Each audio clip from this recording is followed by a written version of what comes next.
Nimaga qiz bolalar yaxshi bolalarni emas, yomon bolalarni ko'proq hurmat qiladi? Ayol kishilar o'ziga qul erkaklarni qidirishmaydi. Ular o'zini hurmat qilishni biladigan erkaklarni xohlaydi.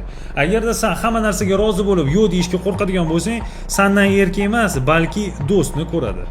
Yomon bola deganimda o'zini yomon tutadigan bolalarni aytmayman. Yomon bola deganimda o'zini hurmat qiladigan, kuchga ega bo'lgan va gapini ustida tura oladigan erkaklar haqida gapiryapman. Agarda sen xuddi shunaqa erkak bo'lmasang, sen u qiz bola uchun hech kim emassan. Keyin sen bilan shu narsani cho'zib o'tirmaymizda, darrov maqsadlarga o'tamiz. O'z ishing bilan band bo'l. Agarda seni hayoting uni atrofida aylansa, sen 100% yutqizganingni bildirasan. Yo'q deyishga qo'rqma. Agarda senga yoqmaydigan vaziyatlar bo'lsa, darrov javobini ayt. Chunki sen uni qul emassan, balki erkaksan va sana o'z fikring bor.